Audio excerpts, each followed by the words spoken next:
श्रोते हो, नमस्ते. आपल्या सर्वांना शुभ दिवस. श्रोते हो, कधी कधी रक्ताचं नातं असलं तरी हृदयाची साथ लाभत नसते.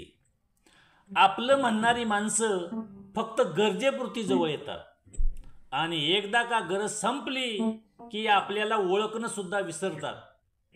श्रोते हो, आपलं असणं हे केवळ रक्ताच्या धाग्यावर ठरत नाही तर मनाच्या स्पर्शावर.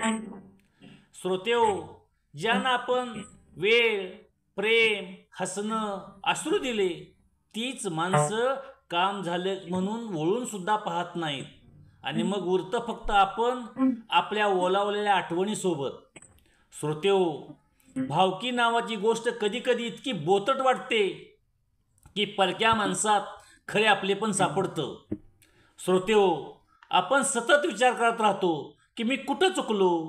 श्रोतेहो, चूक नसते आपल्या देण्यात तर त्यांच्या घेण्यात. माणसं ओळखता ओळखता कधी जगाकडे दुर्लक्ष करतो आणि मग जीवनाच्या का वळणावर खऱ्या ओळखी, खरं प्रेम या गोष्टी आपसुकच गवसतात आणि मग तेव्हा आपल्याला कळतं की जगायला खूप थोड्या गोष्टी लागतात. थोडीशी साथ, थोडंसं समजून घेणं आणि स्वतःवर न सोडलेला विश्वास. कारण श्रोते हो, शेवटी आपणच आपले असतो, बाकी सारे गरजेपुरते असतात. बघा पडतंय का? नक्की विचार करूया.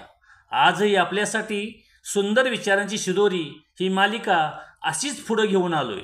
चला करूया सुरुवात सुंदर विचारांना, सुंदर सुविचारांना. एक दिवस असा येतो की ज्यांनी मन दुखावलं ते क्षमा करून विसरले जातात आणि आपण फक्त हसणं शिकतो. अनुभवाचा भार मन हलकं करतो. जर त्यातून माफ करता आलं तर जग बदलेल की नाही माहीत नाही, पण मन नक्की बदलेल आणि त्यातच आयुष्य सुंदर होईल. शांत मन म्हणजे देवाचं मंदिर असतं. संध्याकाळ उदास वाटली तरी नवा दिवस नेहमी आशा घेऊन उगवतो. अंधार कायमस्वरूपी राहत नाही, त्याला उघडायला सूर्य येतोच. हसणं थांबवू नका, ते तुमचं अस्त्र आहे. जगासमोर तुमचं तेज आहे. अश्रूंना झाकण्याचं साधन सुद्धा तेच आहे. ओळख चुकली तरी चालेल, पण प्रेम करून हसणं फार जड जातं. अनुभव शेवटी आपल्याला शहाणं करतो. प्रेमाच्या नावावर बोलले गेलेले शब्द जर विनामूल्य असतील तर ते हृदयाला कायमची जखम देतात. माणसं विसरतात पण शब्द राहत जातात. भावकी नात्याची असली तरी प्रत्येक नातं आत्मीय असेलच असं नाही. आपुलकीत वाढवलेलं नातं हे टिकत असतं. आपले म्हणणारेच नंतर मी कोण तुझी असे विचारतात. ही वेळ दुःख देते. ओळखी झपाट्याने हरवतात आणि आठवणी खोल रुजतात. खरं नातं दुखावत नाही, कारण जे जपलं जातं तोडलं जात नाही. जे टोकतं ते नातं नसतं, ते केवळ नावापुरतं बंधन असतं. गोड बोलणं हे नेहमी खरं नसतं. कधी त्यामागे किती काळजी आहे हे वेळच दाखवते. शब्दांना नव्हे, कृतींना ओळखा. काहीच दिलं नाही म्हणणारी लोक तुम्ही किती दिलं हे कधीच पाहत नाहीत.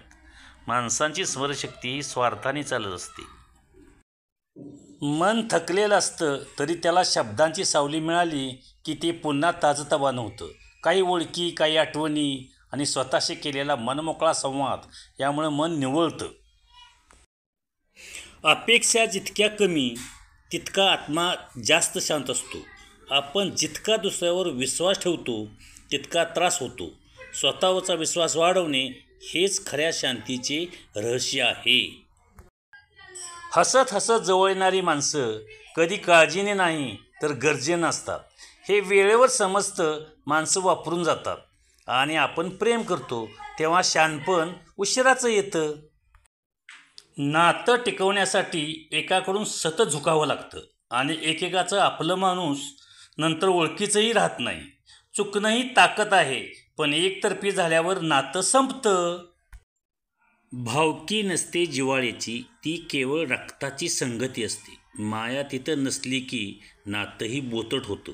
रक्ताचं नातं आहे म्हणून प्रेम मिळेल ही अपेक्षा चुकीची ठरते. कधी कधी परके वाटतात तेच मत्तेला धावून येतात आणि जे आपले वाटतात तेच नजरेआड होतात. नात्याची खरी परीक्षा ही अडचणीत होते, तिथं वास्तव ओघात समोर येतं. धन्यवाद. Please like, share, subscribe, comment.